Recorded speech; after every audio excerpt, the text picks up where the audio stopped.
Hello everyone, and welcome to Duskbound, a game where we play as a young woman who has depressing, dull days in a city where there's endless nights. But in one of those nights we meet a young man with lights in his eyes. As we look at his eyes, we might have overlooked his sharp teeth. There's no light in this city.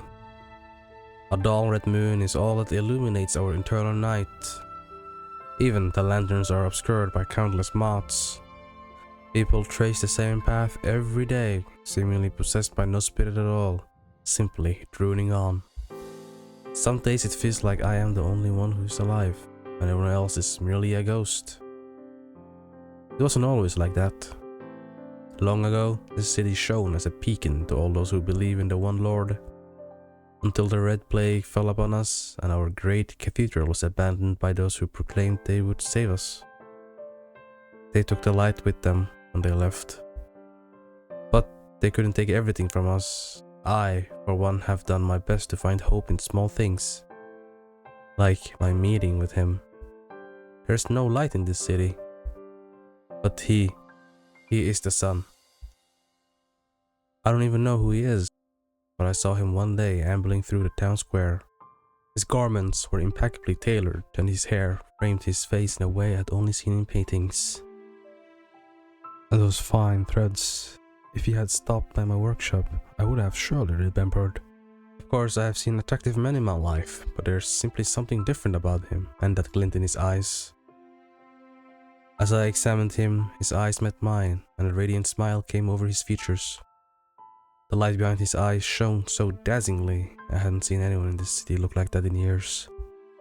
When it occurred to me that I was staring at him, I quickly averted my eyes.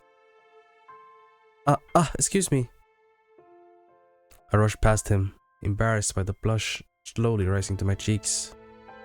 In the days that followed, I passed by the town square as often as I could afford myself the time to, hoping to catch a glimmer of him again. I had to confirm for myself that he was not an illusion. More than that, I had to confirm that the light that I had found in his eyes was more than a fluke. The longer I went without seeing him, the more I became convinced that I had made it all up. That he was no different from the others, and that I was desperate for anything that would change the monotony of my dull days. But he was there again, and that same expression was unmistakably real. He was looking at me with those eyes. Eyes that make me forget about this dreary place, that send me far away. Ever since then, I couldn't get him out of my head. More so, I couldn't let go. First, I was content glancing at him every now and then, a gentle reminder that all is dark and that all hope is lost. But the more I gave in to thinking about him, the less I could accept the daily routine that I had been shoving down my own throat and pretending I was content with. What I'm saying is, I grew greedy. I had been looking for an escape this entire time, not knowing how to find one. I could leave, but where to? Nothing but death awaits those that venture outside the city walls. The only solace available to me might be the arms of another, but I had never found anyone fit to hold me. Still, things are different now. I have nothing to lose and everything to gain. That's why today I'll change my fate. I swallow hard, trying to calm my quaking heart and nervous breathing. He's mesmerizing. Hello? Good day. Can I help you? I don't believe we met. Of course. How would he remember me? The words I so carefully rehearsed failed to spill from my lips. Well, I have seen you around in the town square. Oh no, this isn't going anywhere. Oh, I recall now. I'm sorry, I didn't recognize you earlier. I don't receive guests too often. Please, come in. Why don't you join me for some tea? It's something out of a hobby of mine, growing plants and combining them into interesting flavor combinations. Unfortunately, I am rather strapped for taste testers, so I'm unsure if they're any good. My face flushes. It's been so kind, but Why? I am no more than a stranger, plucked from the streets. Perhaps, could it be he sees the same light in my eyes that I see in his? A gentle warmth spreads throughout me, and I finally find it in me to meet his gaze. It sounds lovely. I must admit, I am no connoisseur of tea, but I do enjoy a cup every now and then. Plenty of milk, preferably. Oh, maybe this is a faux pas to a true tea enthusiast. No such thing. Some teas are better with milk and some without. There's plenty of time to get you acquainted. But please, it's quite chilly outside. Do come in. I insist. I nod in agreement and cannot help my smile from growing wider. It seems that whosoever is daring truly does come out victorious. As I entered through the doorframe, I glanced up at him and I can't help but notice. Those teeth look awfully sharp. Well, that's a red flag. The mansion's interior is reminiscent of an antique shop, one that does not get customers all too often. There's an eeriness to the way it looks, almost abandoned, half hidden behind cobwebs and dust. The familiar smell of old books wafting over me is enough to put me at ease. As I follow him through the hallway, I look around in wonder. The walls are lined with portraits of women. All of them look different, but they bear a chilling resemblance to one another. Some of them look expressionless, others sad or even anguished. Not one of them wears a smile. But most unsettling of all, they remind me so very much of me.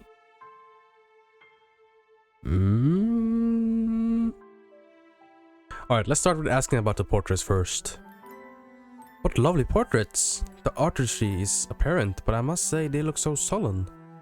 Might I ask the story of these paintings? He turns around slowly and purses his lips, as though he's unsure how to respond. After a drawn-out silence, I start. Oh, I'm sorry if I pried into something I shouldn't have. His eyes soften. No, don't worry. It's another hobby of mine, though I fear I'm not very good at it. After all this time painting the same subject, I have at least managed a modicum of skill in portraiture. So, they are all portraits of the same woman? Then what love he must have had for her. I feel a pang of jealousy within my guts as I picture him gazing at her intently, working to capture her likeness stroke by stroke. Do you like them? He stared longingly at the paintings for a moment, and directs his attention back to me. They're beautiful, truly. I wouldn't say it if I didn't mean it.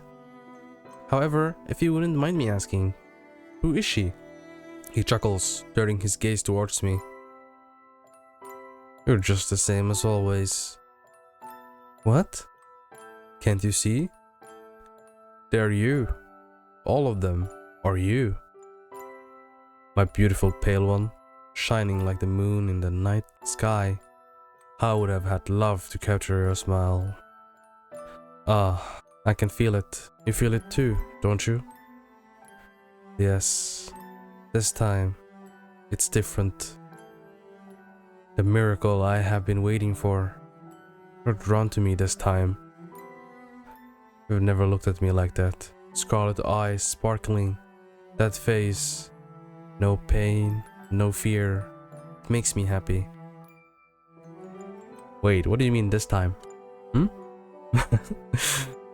Play along or panic? I want to see what the panicking looks like. Let's see how the panicking looks like. I don't know what you're about. I cannot deny that these portraits too bear some resemblance to me. But we haven't met, and I'm certainly not set for any portraits. No. Just when I thought that things had changed. What was it this time? Was it something I said? It's useless, isn't it? You. Why must you torment me like this? The light I saw in him left his eyes completely in that moment. A cold shell remained, leaving me to wonder which one was the real him. I'm sorry, but I'm afraid I have to leave.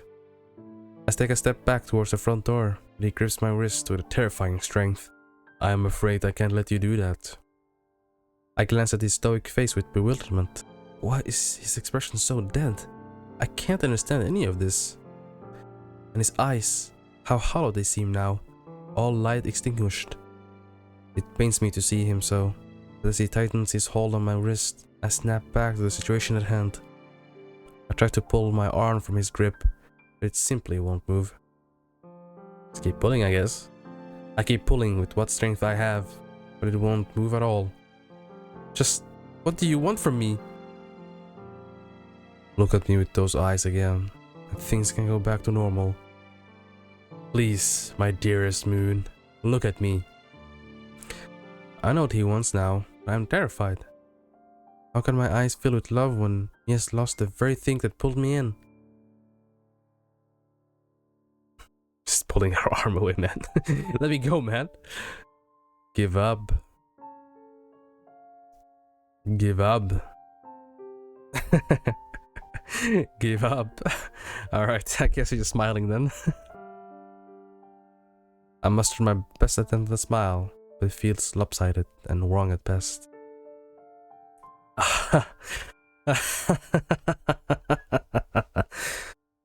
Absolutely joyless laughter resounds throughout the hallway. Pathetic. Absolutely pitiful, really. As suddenly as it appeared, his smile recedes from his features to reveal an almost fragile expression. Oh, my dearest pale one, how I squandered this chance. Next time I'll do better. I promise. Alas, until then, whenever and however that may be. Without a warning, he knocks me out. There's no way to know how much time has passed once I regain consciousness. I slowly open my eyes and a wave of panic washes over me as I realize I am tied to a chair. That's when I notice him sitting across from me, his expression hidden behind his easel. I try screaming, begging, bargaining, anything to get him to listen, but he no longer looks at me. He simply stares off into some impossibly far distance, somewhere I can't reach, and probably somewhere he can't reach either. As he looks through me, paints my form as though possessed. With each erratic stroke, he transposes a piece of me from reality into his canvas. And once it's done, there'll be nothing left of me.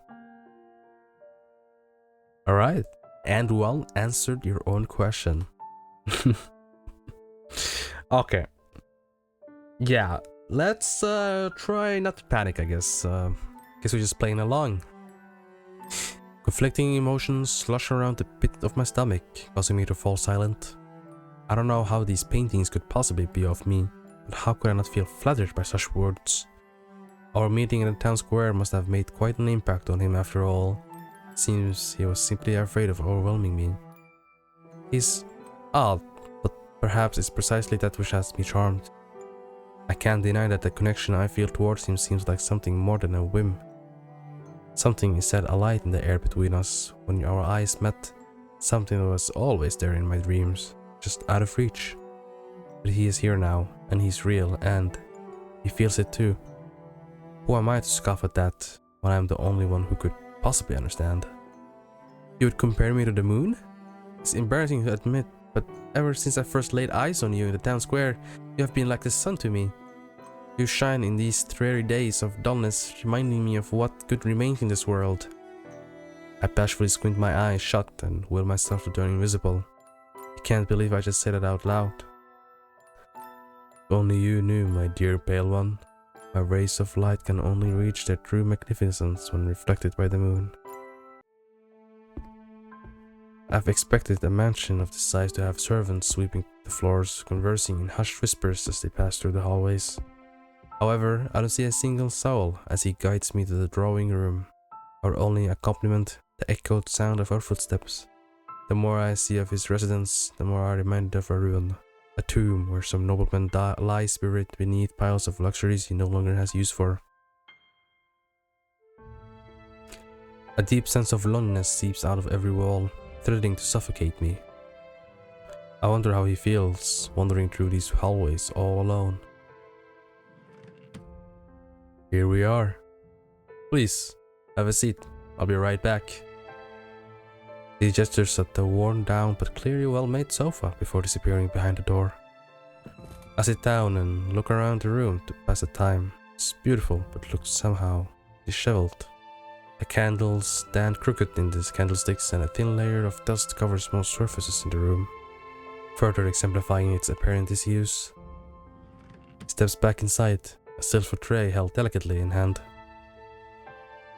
I hope I didn't keep you waiting too long. Not at all.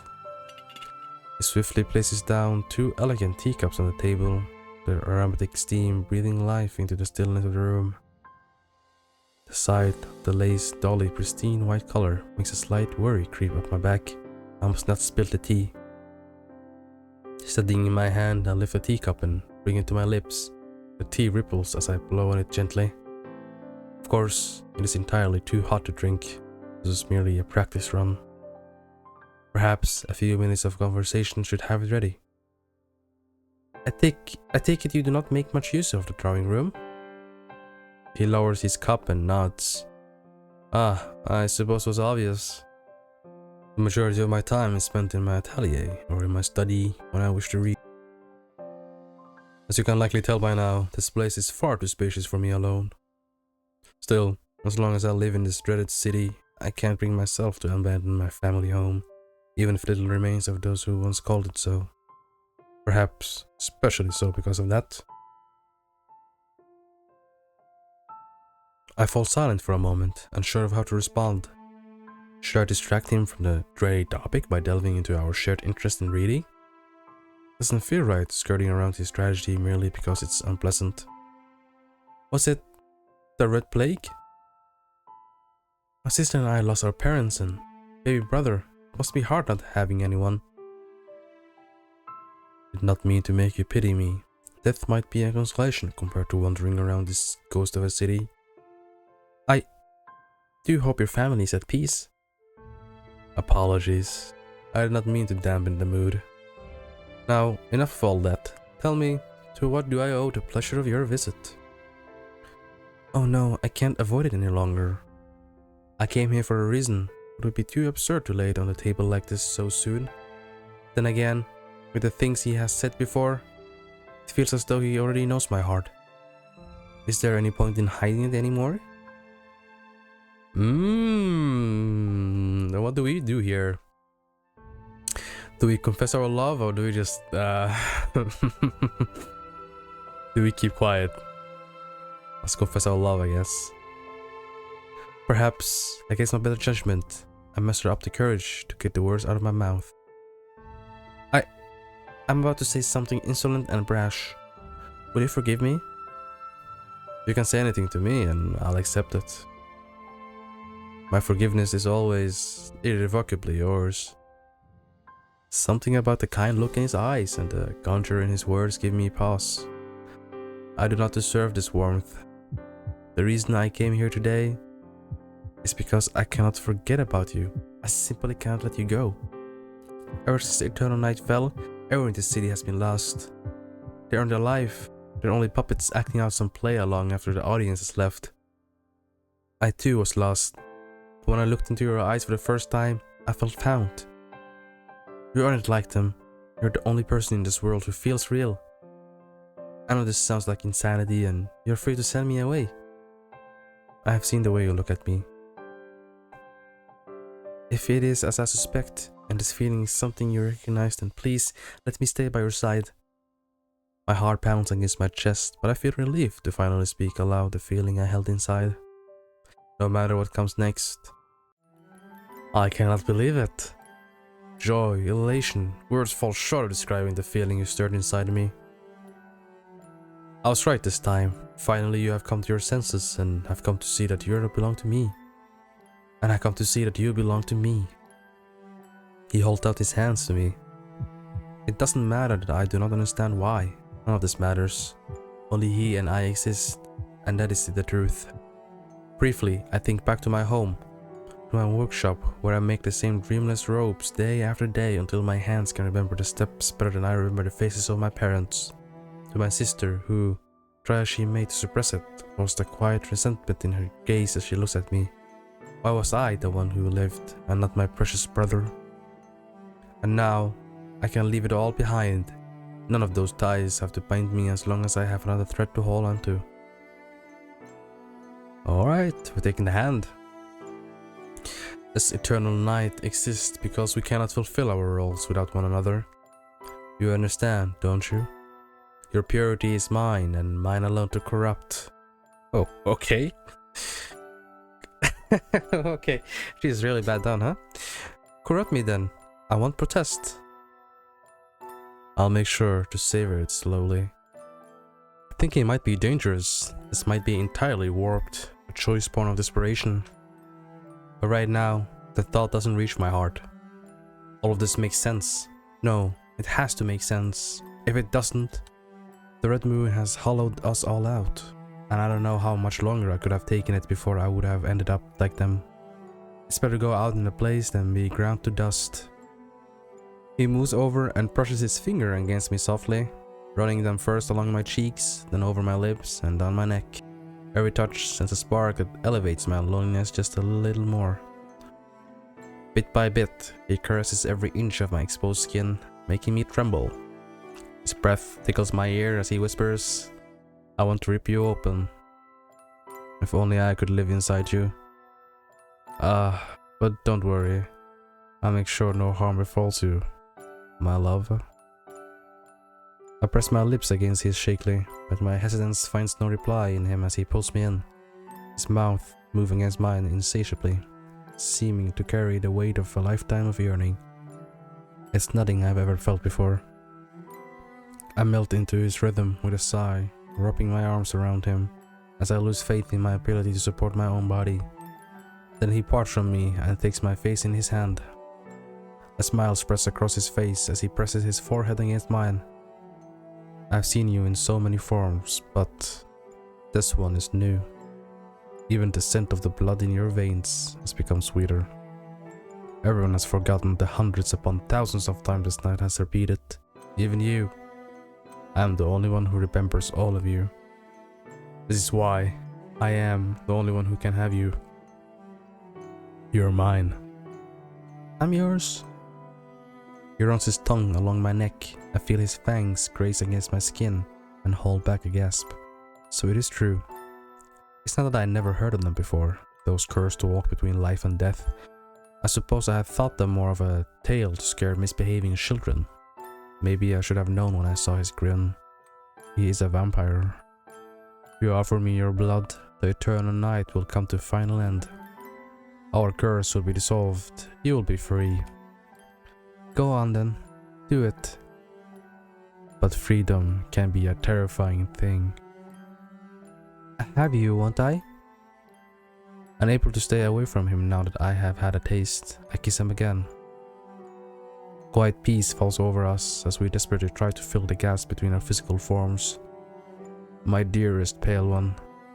His fangs brushing against my neck once more, but they ask to sink deeper this time. Taking a deep breath, I give a small nod. He breaks my skin, and I shut my eyes tightly. Burns white hot, but the pain isn't unpleasant. Absolutely delicious. I feel him softly chuckle against me. Tastes better without resistance after all. Huh? That's another red flag. He desperately drains me to the point where I start to feel lightheaded and loosen my grip. I tug at his back, and he pauses to look down at me. My weakened body collapses onto his as the world stirs. Through closed eyes, I can feel it, unfamiliar sensation. Warm, thin strokes of light filter through the windows.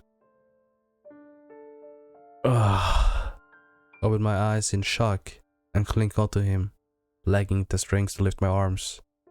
It seems my curse does not end here. What? No, wait! He slowly raises a limp hand towards me. My moon. He hacks and coughs with features crunched in anguish as flames clutch at his back. The first light of dawn is no sweet relief to a creature of the night. How could he have not known? Or did he know? Do I detect the faintest trace of smile amidst all the pain? Or is it merely a trick of the light? The The crackling noise makes me wince as a horrible stench emerges from his charred and twisted skin. Smoke climbs through my nose and mouth, suffocating me slowly. I can no longer tell if my tears are from the pain or from the tragedy of this outcome. Can my body quell these flames, or will they simply spread and consume me? Is there anything I can do? Don't go! You can't! No, please! You can't leave me behind! What am I supposed to do without you? But he has no mouth to respond to me with. Before me lies nothing but a pile of ash. And tree, unfit to meet the light of day.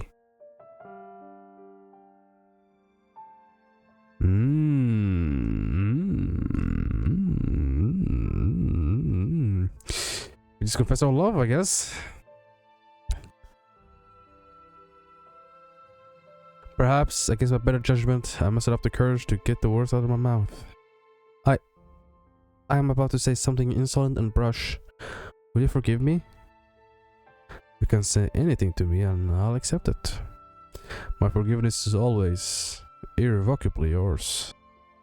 Something about the kind look in his eyes and the canter in his words give me pause. I do not deserve this warmth.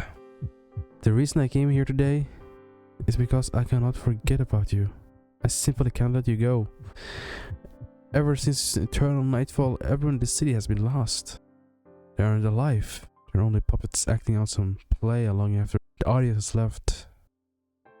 I too was lost, but when I looked in your eyes for the first time, I felt found. You aren't like them.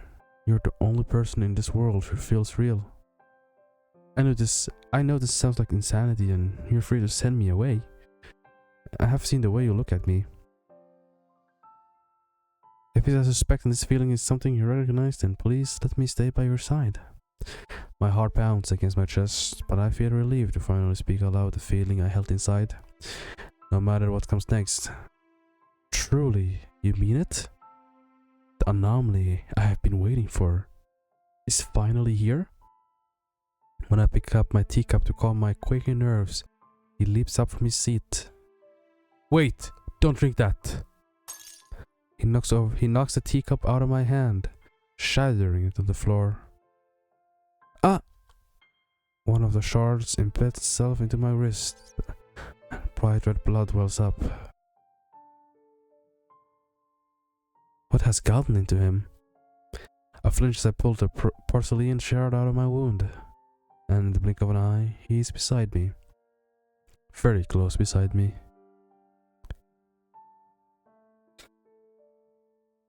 He takes no heed of the teacup's remains or its contents spilled on the floor, his gaze fixed intently on the cut. His lips pressed against my wound as if driven by an overwhelming compulsion. What? Stop it, what are you doing? Don't resist. Don't resist. I shudder as he runs his tongue along the blood trailing down my hand, his eyes locking onto mine. You said it yourself. You feel this bond between us as well as I do. So, allow me. And his fangs penetrate my skin deeper than porcelain shard ever did. Tears prick at the corners of my eyes as the pain radiates from my wrist. But why? Why am I crying? Isn't this what I wanted? Oh, stop it! Ah, stop! It hurts! I just can't help it. Goodness, why did you have to go and hurt yourself? Don't worry, I'll make it feel good soon. An unprecedented and exhilarating pleasure soon starts to mix into the pain surging through me. Heat rises to my cheeks and I cannot find the strength nor the will to stop him. Ah! Such a feeling must be unnatural. Then why? Why am I not stopping him? Pale one, stay by my side. I'm frozen in place as he moves on top of me, sinking his fangs into my neck and alternating his bites with the gentlest of kisses in the same spots. Tears pool in my eyes and blur my vision. They flow uncontrollably, but I can no longer tell if they are of sorrow or bliss. The intoxicating feeling fills up every corner of my mind, overwhelming my senses until I cannot even think straight. There's so much blood. If this goes on, then I'll... Stop. I can't even muster words, and he seems to in raptures to notice lapping up what blood he can. Is this it? Unobservant in my own body, I lay motionless until even my heartbeat stills. Dearest, pale one, you... No! Answer me! No! No, wait! Oh, why?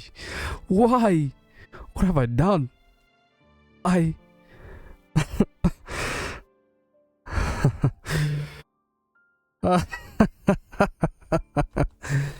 This dreaded curse.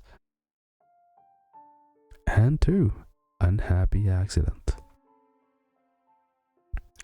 Alright, let's try, asking him about himself instead.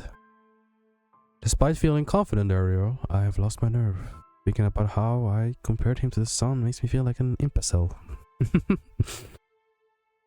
Oh, how I would love to confess, but I cannot do it yet. Why did he have to ask me so forthrightly? I look into his captivating amber eyes and take a sip of my tea. I can't bear to lie to him. All I can do is avoid his inquiry by subtly changing the subject. Oh, but where are my manners? I haven't even introduced myself yet. My name is... Shh. Before I realize it, he put his fingers to my lips. Our first touch, I can't suppress the faintest flutter of my heart. The chill of his cold skin lingers on my lips even when he moves his hand away. It's not important, not yet. I'll get to know you in many ways, and this one will be the last. I knew that there was something more to him from the first moment I saw him. My fascination with him is only heightened by these mysterious discretions. Very well, I applaud you. In return, will you tell me your name? Virgilius de Lancieri. I hope I said that correctly. Virgilius, it's a pleasure to make your acquaintance. He sheepishly nods his head. I let his name swish around the inside of my mouth like wine. It's pleasant. Have you been living in this city for long? Oh, so very long. Longer than I can be bothered to remember. Tell me, have you ever tried to leave? Me? Leave? Where to? I mean... Based on what I have heard, the journey past these city walls spells certain death for someone like me. I have tried. It's not a journey that is impossible. It's the very act of stepping outside the city walls. Some dark forces wrap itself around me, enough to make me stagger and suffer, but never enough to kill. So just like you, I've been stuck here, wanting nothing more than to leave, yet not knowing how. My eyes widen with curiosity. I never heard of anyone who's tried to leave this place. We all resign ourselves to our hopeless fate and do nothing but pray to the one Lord. That thing will change, but they never do. We all resign ourselves to our hopeless fate and do nothing but pray to the one Lord that thing will change, but they never do.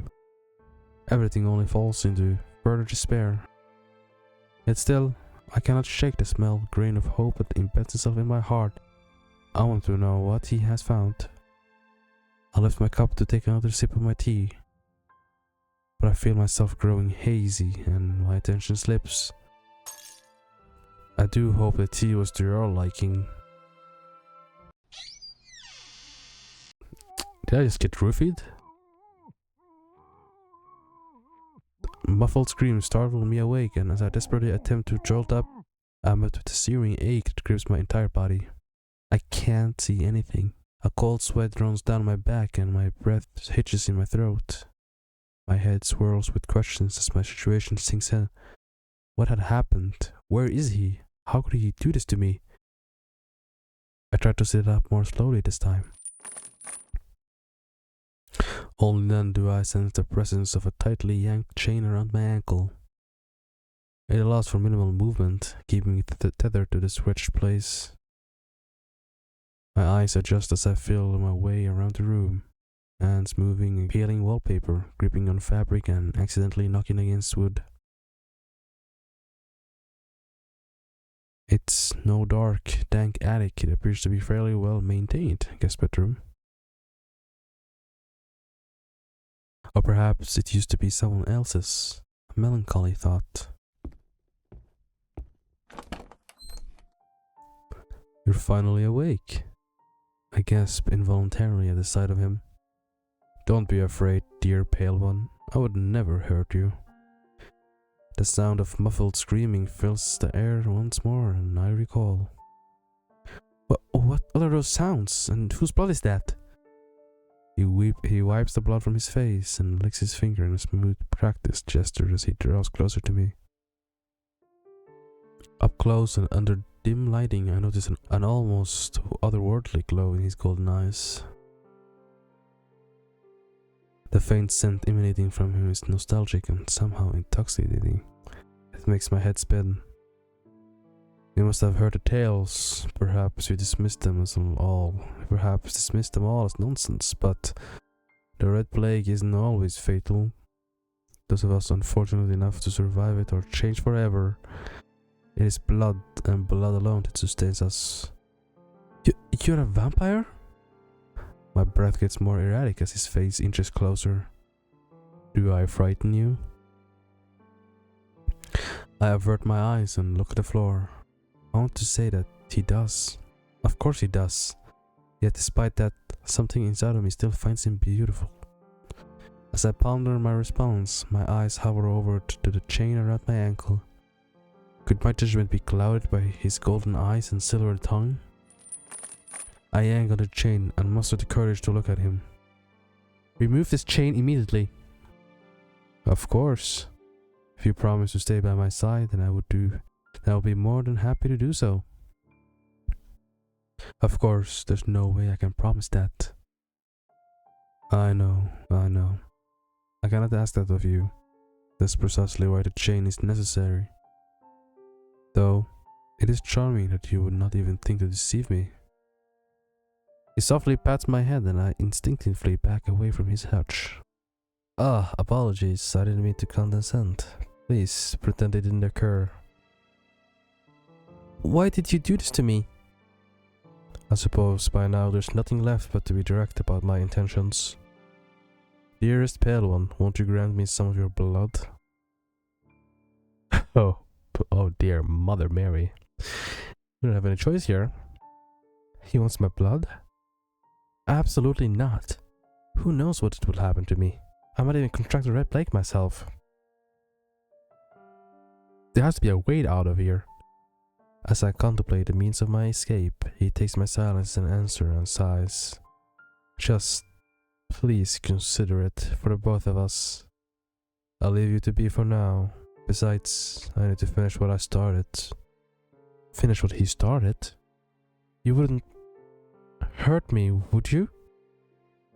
I'm sorry that it has to come to this, chaining you to this room, but I promise I would never treat you badly. I need you. Please, make yourself at home. This room is yours. Do with as you please. As he starts to walk away again, I follow him for as far as my chains allow. Why am I doing this? Why do I yearn for him? I thought I was scared, but I didn't know what to think anymore. Logic seeps through my fingers as my heart bounds after him. Standing in the doorframe, he turns around. For you to approach me this time. The fates have aligned, I'm sure, and for that I am grateful. Thank you, my dear pale one. Suffocating loneliness envelops the dreary room once more. I make my way back to the meticulously made bed and slump down. Could I have known this would happen? What am I going to do? What can I do? The screams I heard in the distance grow louder and louder until they eventually stop, leaving in their wake a deafening silence more oppressive than their noise ever was. Good morning, dear pale one. Will you offer me your blood today?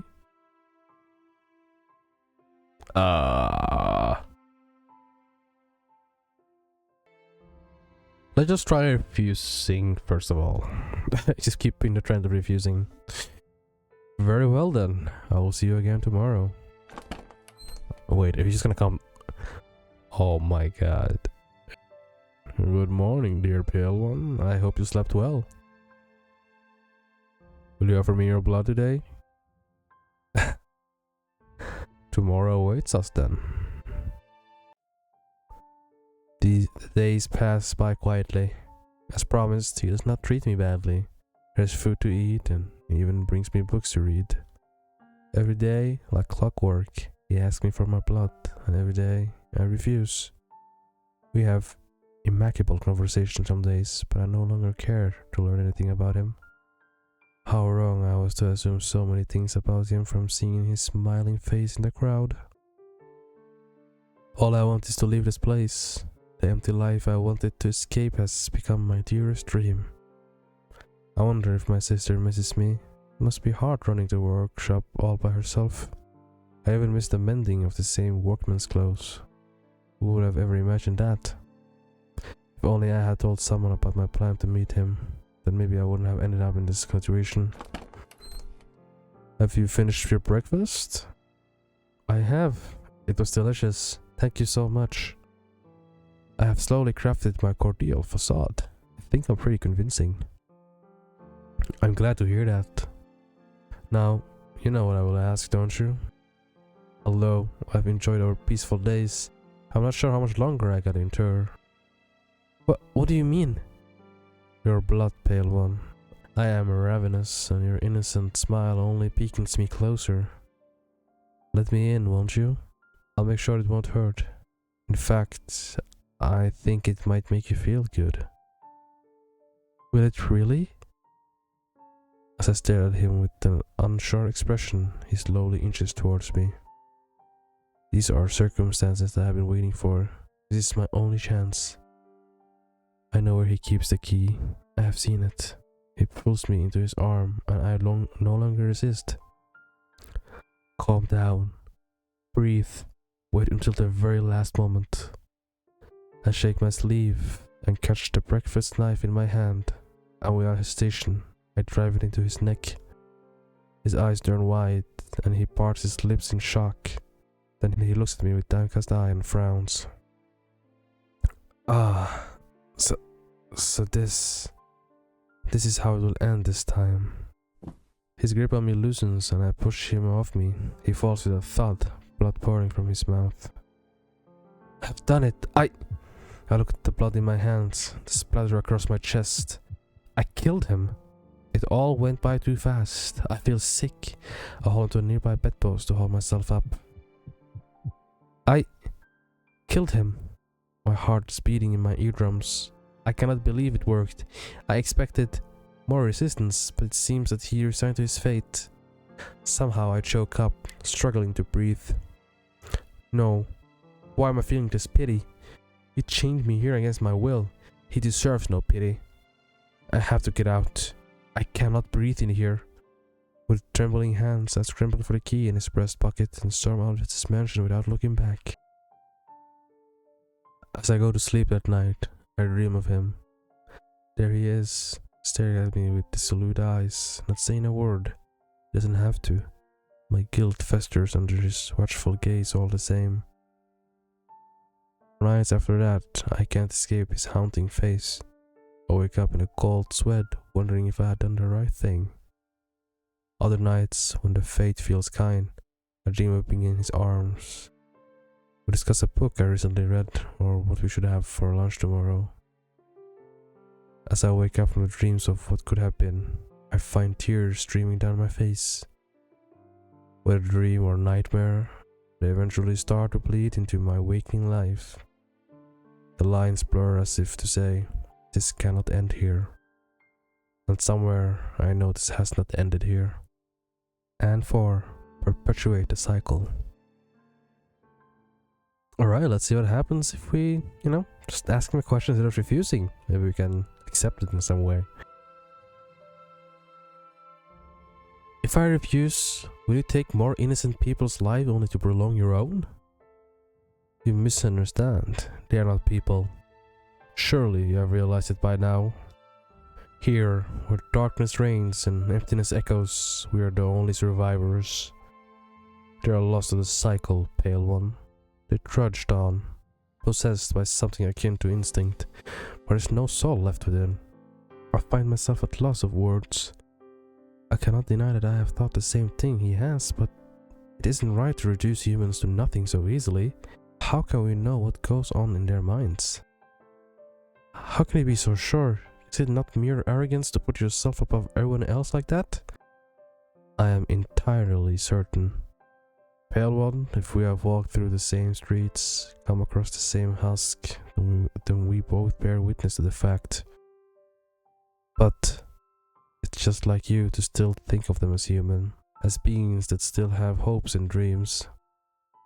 I'm glad to see you still have that infectious optimism. It warms my heart. Good morning, dear Pale One. I hope you slept well. Will you offer me your blood today? Okay, let's ask him again. Ask what he wants with your blood. I could tell you the answer, but you would not believe me. You never do. Then I promise to believe in you. That's not an easy promise to keep. Tell me, Pale One. Would you want to save the city if you could? To put an end to the eternal night? If you could bring things back to how they were, then surely that would be better.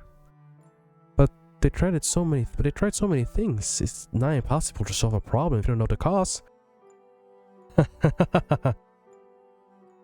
I'm taken aback as he laughs, almost mockingly, though there is no amusement in his eyes. You know of the cause? Ah, yes, the cause. Of course I would know it, because I am the cause. This is my dreadful curse, Pale One. It's only saving grace the way it binds me to you. He glances out the window towards the red moon. You did promise to believe me this time. Please, help me understand you. Help me understand this curse. He closes his eyes and takes a moment to think of what to say, but looks at me with conviction. The flow of time is distorted in this place, which is why we cannot leave. We live in a pocket of the world, governed by its own laws. Time folds and loops in on itself over and over again. It's not something the human mind was made to bear. With every passing reoccurrence, another loses their identity completely. I am the only one who is forced to remember it all, not allowed the luxury of forgetting. I am but a prisoner of my own memories. What he's saying is hard to swallow. It's a lot, and I don't know how any of it could make sense, but I'm determined to keep my promise. As seen what he describes, no one is themselves anymore. Perhaps they're nothing more than husk after all. So you lived through all of this only to see the world move further and further from its proper state? He gives a curt nod. I would like to believe that things do get better, that the city will be saved one day, but that hope is becoming increasingly difficult to hold on to. The more I ponder it, the more it feels like a lost cause. I mean, what is the point in dousing in a house that has already turned to ash? Even if you were to lift this curse, what is left to rise from its shadow? But you're the only one. You're the only constant. Your pure soul is enough to withstand the weight of time piling up. His soft smile takes on a different meaning to me now. He must have lived in the loneliest of worlds. If all he lived through isn't real to anyone else, then how could anyone else feel real to him? I tried to approach you countless times, but somehow we are fated to end each other. Then time erases without a care, and I am the only one who remembers what we've been through. In the recent cycle I have kept my distance, for it hurt more to be with you than to simply watch from afar. That way, I thought, I could pretend seeing you about your day, seeing you alive and untainted by my deeds. And me? I'm nothing but a shadow of the man I once was. I too have lost myself, though not like the others. Their fate may be merciful compared to mine. Their fiendish lust for blood has only intensified and makes me ashamed of myself. I guess with shaking hand in mine, overcome with desire to ease his suffering. Who would ever make up such a story as this? Why only tell me now? I'm holding on to my promise in the deepest recesses of my heart, and that means discarding any doubt. Have you told me all this many times before? Will it be easy to stay kind and patient when all your actions are brought to naught time and again, and no one else remembers any of it the next day? I have tried to tell you many a time, but without the right lead up, it is doomed to fail. You might run from me or retaliate in violence. Sometimes you make fun of me, other times you grow frightened. I've seen almost every face you can make, but this kind of occurrence is rare. You're looking at me with kindness. This is in many ways my greatest relief. But it's not new. It's happened before, a handful of times. Those loops are the most painful. I grow attached to you only to lose you. The fated loss has not been overturned. So this time too, I resist the temptation to hope. My fingers trace the lines on his palm as he speaks. He does not stir, so he must not mind it. All I can do is listen in awe and hope that my warmth reaches him. But I am being unfair. I am only manipulating you by telling you one side of this tale. Pale one, my dearest. Inside of me, another impulse tugs at my sanity. I can feel the unwavering need crawling under my skin, begging to be sated. I wish not only to have you for myself more than anything, I wish to ruin you. Knowing your inevitable final destination, why not let me be merciful and end yours myself, knowing that it is out of my love? Seeing you twist up and contort in pain, or letting you submit to the wills of something primal and terrible, crushing the one good thing left in this miserable nightmare. I know this is all temporary, so why bother with decency anymore? Nothing means anything, and shame ceases to exist. It's no more real than a fairy tale to anyone, but me, my downfall is mine alone to witness. As he speaks, he grips my hand tightly. His nails stick into my skin, but not enough to draw blood. I call your bluff. You're testing me. You're trying to scare me off before you find yourself actually caring again. None of this is a bluff, dear Pale One. It is all true. If you could see the fates I've put you through, recall the things I've made you feel, you would not want me anywhere near you. You would loathe me. You're holding back even now, aren't you? Otherwise you would have first forcefully taken my blood. Your dedication is admirable. And if it matters to you so much, show me those fates then. I want to remember. If we are the only ones who will live through this tragedy, then I want to be there for all of it. My beautiful, innocent, Pale One. Why? I have yet to answer your question. In order to end this cycle of terror, I need your blood. Only yours can purify my curse. I've tried taking it forcefully, but it never works. You lose your purity. Indeed, you must offer me your blood without coercion, in faith and innocence. Then, and only then, will the curse lift and the eternal night end. And everything will return to how it once was? I am afraid I cannot answer that, as I have never gotten to that point. You would have to wait and see. However, I do not believe the damaged rod can be undone. Those whose minds have been ground to dust will likely collapse physically as well. In fact, I do not know the effects of introducing a regular flow of time to those who have been in a closed loop for so long. Then isn't it dangerous? What about you? Or me? A vampire cannot live to face the sun, right? What kind of life would you even lead? Would you believe me if I said I hadn't thought about it?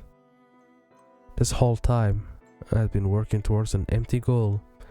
I do not know what lies behind it, but I have nothing else to try. That's not the right way of anyone to live. There has to be some points to all of this madness. How do you even know that this is the only solution. He told me.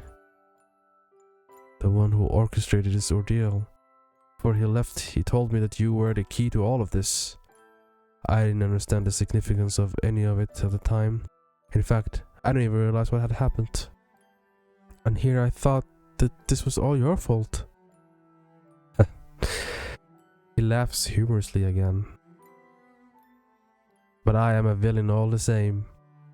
Are you playing right into his hand by following his command? Don't you want to defy the one who took everything from you? Ah, I know that expression. It's one I used to wear. Of course, by the time I realized the inescapable gravity of my fate, I was furious. My rage was an unquenchable flame. But time dwells all senses, and there's no direction for this feeling. I took it out on you many times, but it only made me feel worse with each passing loop. Of course, who knows how long it had been for him. Perhaps he himself can no longer keep track. This feeling of someone who might as well be an outsider hearing this for the first time can't begin to compare. I don't think it's right, any of this. His acceptance of his role as some great evil is saddening. I won't have it. But what can we even do? I couldn't possibly care about lifting this city's burden. Now that I told you all this, it might be enough for me. It feels like some weight has been lifted off my shoulders. You truly are skilled at keeping your promises. It is but one of my many talents. Surely through all of this time you must have seen them in action. For example, fearlessly going through with plans anyone else would have deemed too absurd to attempt. Such as ending up on my doorstep without having spoken a single word to me before. But maybe? What on earth were your intentions? Don't make fun of me. How could I ever? I came to confess my love. You don't leave me speechless too often anymore. It'll be quite a shame when I have to part from you this time. Who says we have to? Oh, you grace us with even more absurd plans? We can be tied together for all of eternity by forgetting about this tragedy and denying the masterminds the payoff he's waiting for. I pull him towards me, and with my mouth close to his ear I speak in a hushed voice. I know of the tales they tell. For once, we can make this red plague our blessing. Let me have your blood instead, to become what you are and to stay here by your side forever. You don't know what you're saying, and you would throw everything away for me? That is what I came here to do in the first place. In fact, what do you believe I'm throwing away? There's nothing here, nothing left, not for me nor for you. I have tried to take control of my destiny many times. I kept my distance in hope it would afford me your peace. I have lost hope entirely, but I suppose I have never tried submitting to your will. What do we stand to lose? Less than we stand to gain. Okay. How the situation have turned, huh? The sensation of sinking your teeth into someone's neck is a strange one. It takes a lot of determination to pierce the skin, to muster the courage to follow through. I have never been one to hurt others, but I know that this pain I inflict is entirely desired. And based on its reaction, I dare to say it is somewhat pleasurable. It makes me happy. I never knew how good it would feel.